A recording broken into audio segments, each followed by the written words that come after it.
The neighborhood was quiet that morning, the kind of quiet that made every small sound feel louder than it really was. Birds chirped lazily in the trees. A dog barked somewhere in the distance, and the faint hum of a lawnmower drifted across the street. The narrator had just stepped out onto the back patio with a cup of coffee, hoping to enjoy the early sun on their face before the day fully began. Their eyes wandered to the fence that ran along the property line, a sturdy wooden barrier that had always marked the edge of their space. It had been a source of comfort, a clear line that no one could cross without permission. But that morning something felt off. At first they thought it might be a trick of the light, a shadow from a tree branch or a neighbor's swing moving slightly in the breeze. But as they stepped closer, coffee in hand, the feeling of unease grew. There, right in the middle of the fence, was a new opening, a crude cut, roughly made with splinters sticking out at odd angles. It wasn't a proper gate. It was more like someone had decided to carve a shortcut into their yard. The narrator's heart sank. The familiar boundary that had always felt so secure was now broken. For a few moments they just stood there staring at the cut in disbelief.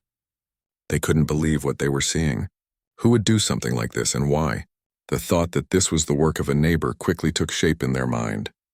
There was only one neighbor nearby who had a history of being pushy and entitled, the kind who always seemed to think rules didn't apply to her. Karen. It had to be her. The narrator set their coffee down and stepped closer to inspect the damage. The cut was rough and jagged, clearly made without care or concern for the property. It wasn't just disrespectful, it was invasive. Their mind raced, thinking about how long it might have been there. Could Karen have come in while they were asleep or at work? The idea made their skin crawl. They felt a mix of anger, fear, and disbelief. It was hard to wrap their head around the fact that someone had crossed a line so blatantly. They walked along the fence, examining the cut from different angles. It was clear that whoever had done this didn't care about appearances or the effort it took to maintain a yard. The narrator had spent years keeping the fence in good condition, staining it each year to protect the wood from weather and decay. And now in a single thoughtless act that effort had been undermined. Every splintered edge, every rough notch seemed like a personal insult. As they stood there, the narrator thought about all the times they had been careful to respect boundaries themselves. They had always knocked before entering neighbors' yards, asked permission for shared tools, and generally tried to maintain peace in the neighborhood. The contrast made the violation feel even sharper. It wasn't just about the fence. It was about respect, trust, and the basic expectation that people would honor each other's space. A few hours later, the narrator decided to confront the situation head-on. They couldn't just ignore it, not if they wanted to maintain their sense of security and control over their own property. But first, they needed to understand the extent of the problem. They walked around the yard, checking for any other signs of intrusion. Nothing else seemed out of place, but the cut in the fence loomed large in their mind. It was a clear marker of disrespect, a challenge that could not be ignored. The narrator sat down on the porch steps, trying to calm their racing thoughts. They considered calling Karen immediately, but hesitated. They knew from past interactions that she could be defensive and aggressive, and the last thing they wanted was to escalate the situation without thinking it through. Instead, they decided to gather information, to approach the problem strategically rather than emotionally. They needed to know exactly what they were dealing with before taking any action. As they sipped their coffee, their mind wandered to past encounters with Karen. She had a reputation in the neighborhood for pushing boundaries, for showing up uninvited, and for making demands that seemed unreasonable. The narrator had dealt with small annoyances before, loud music, borrowed tools that were never returned, but this was different. This was a direct intrusion into their private space, a deliberate act that could not be ignored. The stakes felt higher now, and the narrator realized they would have to be careful in their next steps. By mid-morning, the narrator had made a decision. They would confront Karen, but not immediately. They needed to observe, to gather evidence if possible, and to plan a response that would protect their property without creating a neighborhood war. They began to think about the practicalities of repair. The cut in the fence wasn't just unsightly. It weakened the structure, made it less secure, and invited further intrusion. If Karen or anyone else tried to use the opening again, the consequences could be even worse. The narrator spent the next few hours measuring the cut, taking photos, and making notes. They wanted to document everything in case the situation escalated and required outside help. But even as they prepared these practical measures, their mind kept returning to Karen. How could someone act so thoughtlessly? Did she not understand that her actions had consequences? The narrator shook their head, feeling a mixture of frustration and disbelief. It was hard to comprehend the level of entitlement that would lead someone to cut into another person's property without permission. As the afternoon sun moved across the yard, the narrator continued to plan. They considered all possible responses, talking directly to Karen, filing a complaint with the homeowners association, calling local authorities if necessary, or taking matters into their own hands. Each option had risks and benefits. Talking directly could lead to a heated argument, while involving authorities could escalate tensions further. Taking action themselves required caution to avoid legal or social repercussions. The narrator's thoughts turned to strategy. They needed a solution that was firm, effective, and defensible. They thought about the times they had successfully dealt with difficult situations in the past, and realized that patience and planning had always been more effective than impulsive action. This time would be no different. They would not let anger dictate their choices. They would respond with clarity and purpose. Evening arrived, and the neighborhood began to settle into its usual quiet rhythm. The narrator walked along the fence one last time for the day, inspecting the cut in the fading light.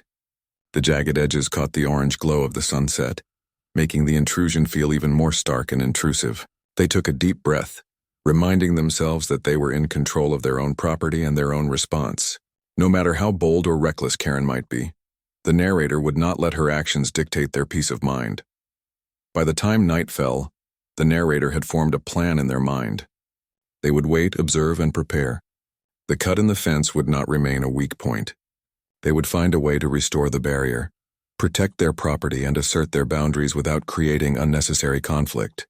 As they closed the door and turned off the lights, a sense of resolve settled over them.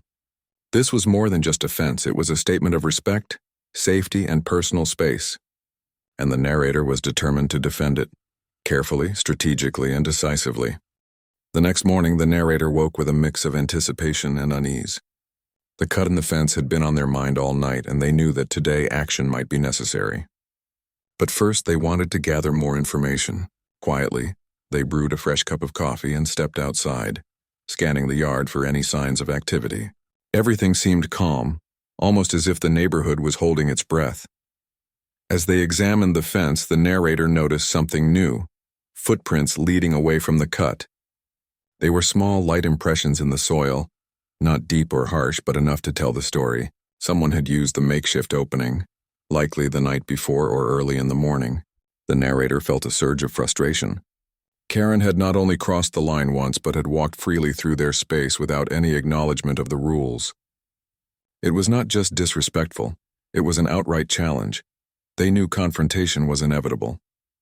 The narrator considered calling Karen immediately, but hesitated, remembering past encounters that had escalated quickly. Karen had a way of turning conversations into arguments, twisting words to make herself seem right even when the facts were clear.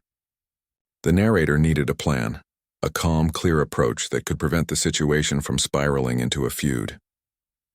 Later that morning, the narrator decided to visit the local hardware store, ostensibly to buy some supplies for general yard maintenance. In reality, they were looking for materials to repair and reinforce the fence if needed. As they walked the aisles, they mentally rehearsed what they might say to Karen, imagining possible responses and planning how to stay composed. They knew that staying calm would be key. Any sign of anger could give Karen the upper hand. By late morning, the narrator returned home with a bag of tools, screws, and some wood panels. The house felt quiet as they set down the supplies and examined the fence once again. The cut gate seemed even more intrusive after the day had passed. Every glance at it reminded them of the need to act, but also of the importance of strategy. They could not let their frustration lead to impulsive decisions. Around midday, Karen appeared, as if on cue, walking across the street toward the narrator's yard. The narrator watched from behind the window, noting her casual demeanor. She didn't look apologetic. She looked entitled, as if she believed the cut gate was a convenience she had every right to use. The narrator's stomach tightened. This confrontation would require patience and control. Karen called out, trying to sound friendly but with a sharp edge. Hey, I noticed your fence. I just thought a little shortcut would be easier. Didn't mean any harm, she said. Her tone was light, but the underlying arrogance was clear. She assumed this explanation would be enough to placate the narrator. The narrator stepped outside, keeping their voice calm and steady. I noticed the cut. I don't mind neighbors, but this is my property. I can't have people entering without permission. There was no anger in the words, only firmness. They watched Karen's face carefully, noting how she reacted. Karen's eyes narrowed slightly, but she quickly masked it with a smile. Oh, come on. It's just a small gate. I didn't think it was a big deal. I've walked by here plenty of times. No one seemed to mind. Her tone was casual, but the insinuation was clear. The narrator was overreacting. The narrator held their ground. It's not about how many times it's happened. It's about respecting boundaries. You can't just cut a gate into someone else's property. It's not right. Their words were steady, but inside a mix of frustration and disbelief bubbled. How could someone be so bold, so dismissive, and still try to appear reasonable? Karen shrugged, an almost careless gesture. Fine. I'll be careful. But the narrator knew better. Karen had no intention of changing her behavior, and the casual shrug was a subtle challenge, as if daring the narrator to enforce rules. After she left, the narrator felt a wave of relief mixed with anxiety. The confrontation had been calm, but the underlying tension remained. They couldn't rely on Karen to respect boundaries voluntarily. Something more assertive would be necessary if the intrusion continued. The narrator began thinking of practical solutions, ways to make the fence stronger, less tempting, and less vulnerable. In the afternoon, they walked the yard again, measuring the cut, examining the edges, and considering how to make repairs. The narrator thought about legal measures, filing a complaint with the homeowners association or calling local authorities, but dismissed these ideas for the moment. They preferred a solution they could control themselves, one that would assert boundaries without escalating tensions unnecessarily. As the day wore on, the narrator began to observe Karen from a distance, noting her routines. When she left the house, when she returned, and even her sleep patterns, it became clear that she often slept late in the morning, a detail that might be useful later. The narrator's mind worked through scenarios, how they could repair or block the gate, how to ensure it was effective, and how to avoid immediate confrontation while doing so. Neighbors began to notice the quiet tension between the two households. Some whispered about the fence and the ongoing dispute. The narrator ignored the gossip, focusing instead on what they could control. The situation was delicate, and any misstep could turn a minor issue into a major conflict. They reminded themselves that patience, observation, and careful planning were essential. As evening approached, the narrator gathered materials in the garage, laying out tools, bricks, and wooden panels. They considered a temporary solution that could reinforce the fence without causing unnecessary drama. Even as frustration simmered, there was a sense of determination. This was about more than a fence. It was about respect and the principle of boundaries. Night fell, and the narrator walked along the fence under the dim glow of the porch light. The cut gate was a glaring symbol of intrusion, but also of opportunity. They could act decisively, but they would do so strategically. The plan began to form in their mind, a method to restore the fence and protect their property while maintaining control of the situation. Before heading inside, they looked across the yard at Karen's house, noting the lights and the calm that contrasted sharply with the tension they felt. The narrator knew that the coming days would require careful observation and clever planning. The confrontation earlier in the day had shown them that Karen was unlikely to back down on her own. Any resolution would require patience, strategy, and assertiveness. Back inside, the narrator made notes, documented their observations, and organized tools for the next steps. They felt a sense of calm control. While the intrusion had been shocking and frustrating, it had also clarified the need to protect their space firmly. The narrator realized that taking action thoughtfully, rather than reacting in anger, would ultimately ensure a stronger outcome. The night passed quietly, and the narrator slept with a sense of purpose. The first confrontation had gone as well as could be expected, and the groundwork for a strategic response was laid. They knew the next phase would require careful timing and execution. But for now, they had observed, planned, and set the stage for reclaiming their property and asserting their boundaries effectively. The narrator spent the following morning in quiet observation, taking note of Karen's routines and planning their next steps. They walked along the fence multiple times, examining the rough cut and imagining ways to make it stronger. Every angle of the fence was considered, every potential weakness analyzed. They wanted a solution that would be permanent, something that would clearly define the boundary without inviting conflict beyond what was necessary. Throughout the morning, the narrator kept a close eye on Karen from inside the house. She moved about her yard, chatting casually with a neighbor, her demeanor calm and unsuspecting. The narrator knew that this calmness was part of her strategy.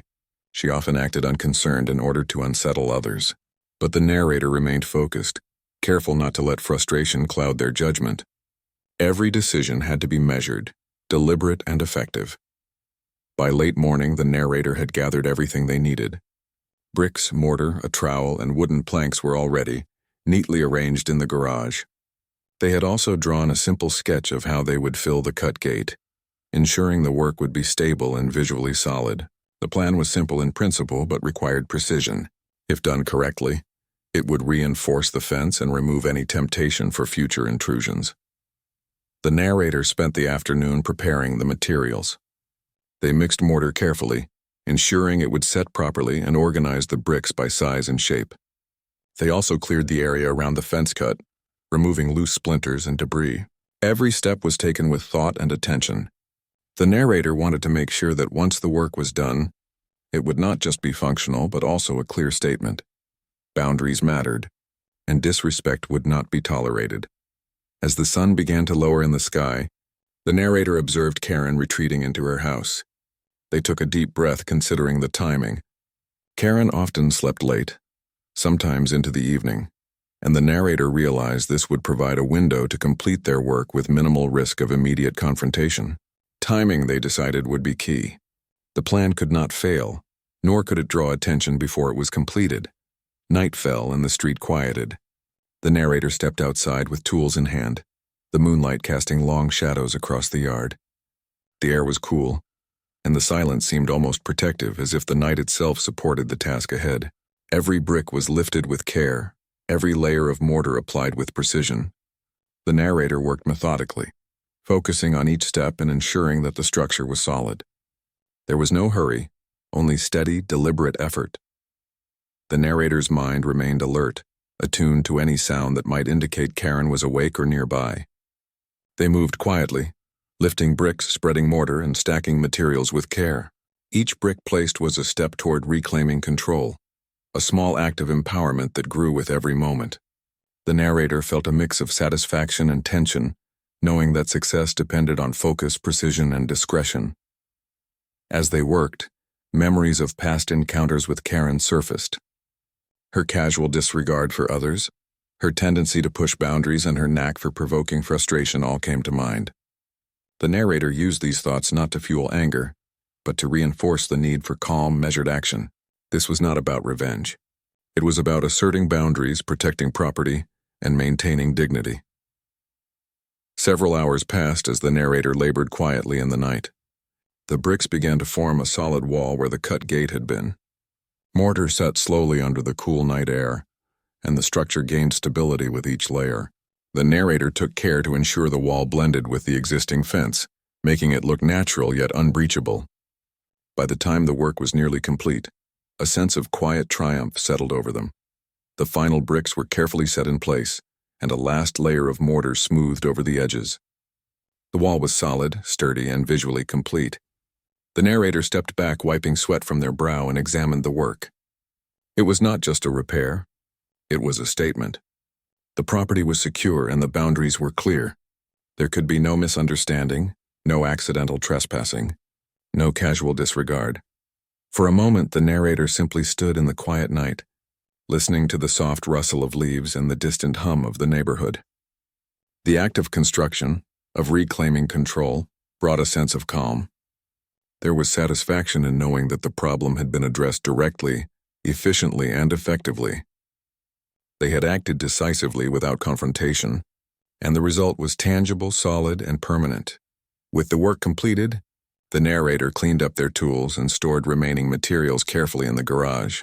Every trace of their nighttime labor was removed, leaving only the strengthened fence as evidence of their action. The narrator knew that tomorrow Karen would discover the wall, and the response would be immediate. But for now they allowed themselves a quiet moment of relief, knowing the first phase of their plan had succeeded flawlessly. Returning to the house, the narrator reflected on the process. The day had been long, filled with observation, preparation, and careful planning. Yet the satisfaction was not just in the physical repair, but in the exercise of control, calm, and strategy.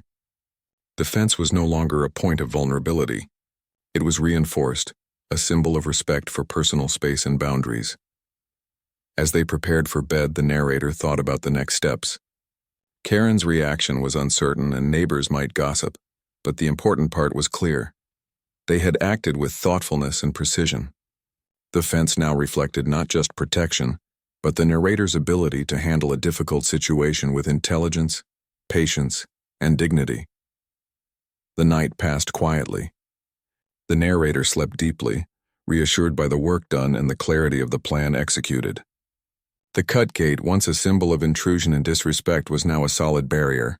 Boundaries were reinforced and control over the situation had shifted back to the narrator.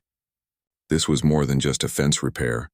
It was a statement of principles, a quiet but firm assertion of rights, and a demonstration of careful, strategic problem-solving. The next morning, the neighborhood was alive with the usual sounds of birds, distant cars, and neighbors moving about their routines. The narrator stepped outside, coffee in hand, and looked at the fence.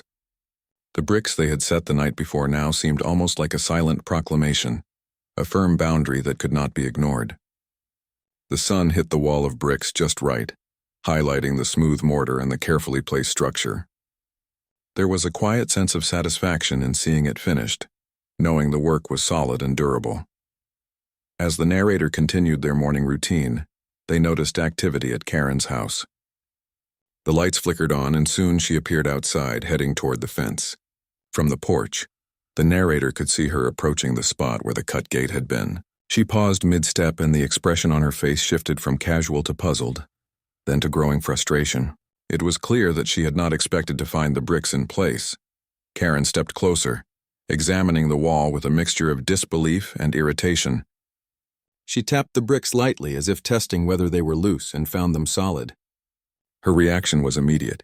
She called out to the narrator in a sharp, questioning tone, demanding to know why the gate had been sealed. The narrator came outside calmly, holding their coffee, and met Karen's gaze. There was no anger in their voice, only a firm, steady explanation. "This is my property," they said. "The gate you cut was not authorized. I needed to secure the fence and protect my yard. The bricks make the boundary clear." Karen's eyes narrowed, but she tried to mask her frustration with a dismissive wave of her hand. "You can't just block a gate like that," she said. Her tone was defensive, but the narrator could see through the performance. She was used to getting her way, and the sudden obstacle had thrown her off balance. The narrator remained calm, maintaining eye contact. "I can and did. You crossed a line by cutting into my fence. This is about respecting boundaries. You are welcome to ask if you need access, but you cannot just create a gate on your own." Karen's lips pressed into a thin line. She opened her mouth to argue, then paused, clearly calculating how to respond. The narrator could sense her frustration growing, but they did not let it rattle them. They knew that keeping control of their emotions was just as important as controlling the physical space. After a few moments, Karen let out a sharp exhale and muttered under her breath, "This is ridiculous." She turned and walked back toward her house, clearly dissatisfied but unable to argue further without escalating the confrontation. The narrator watched her retreat, noting the mix of anger and resignation in her movements. It was clear she would not be able to use the gate any longer, at least for now. As the day continued, the narrator took the opportunity to further inspect the fence. They checked the bricks and mortar, making sure the work had set properly and the structure was stable. Everything was solid and secure. The unauthorized gate was now a permanent barrier, a physical and symbolic reinforcement of boundaries. Neighbors began to notice the situation, and subtle whispers and curious glances followed. Some approached the narrator asking if everything was okay. The narrator calmly explained that the fence had been repaired and reinforced, emphasizing that it was a matter of personal property and respect. Most neighbors nodded, some expressing quiet support, others simply observing. By afternoon, the narrator began to reflect on the entire situation. They realized that the bricks were more than just a solution to a practical problem. They were a statement of self-respect and a demonstration of taking action without unnecessary confrontation. In the past, they had often let small annoyances slide, avoiding conflict to maintain peace. But this was different. This was about standing up for one's home and rights without resorting to aggression or retaliation. The narrator considered Karen's potential next move. She might complain to the homeowners association, knock on doors, or try to bypass the fence in other ways. But the narrator felt confident in their preparation. They had acted strategically, deliberately, and in a way that could not be easily contested. Their solution was effective and defensible. Throughout the evening, the narrator remained alert but calm. They observed Karen's movements from the window, noting her frustration as she glanced at the fence multiple times. Each glance was a reminder of the effectiveness of the wall of bricks. The narrator felt a quiet sense of empowerment, knowing they had reclaimed control over their property without escalating into a prolonged dispute. Neighbors occasionally walked by, curious about the newly sealed fence. Some offered polite nods, others exchanged quiet comments about the situation. The narrator engaged politely when necessary, maintaining a neutral but firm demeanor. They understood that appearances mattered, especially in a neighborhood where gossip could spread quickly. By handling the situation calmly, they preserved dignity and authority. As night approached, the narrator took a final walk around the yard. The bricks gleamed faintly under the moonlight, a solid barrier that would not be crossed. Every detail of the repair was inspected: the alignment, the mortar, the stability of the structure. Everything was as it should be. The unauthorized gate was gone, replaced by a secure wall that conveyed a clear message. Boundaries were respected and enforced. The narrator returned inside, feeling a sense of closure. The confrontation earlier in the day had gone as expected, and the physical reinforcement of the fence ensured that the problem could not easily reoccur. There was a quiet satisfaction in knowing that action had been taken decisively, strategically, and without unnecessary drama. Before going to bed, the narrator reflected on the lessons of the day.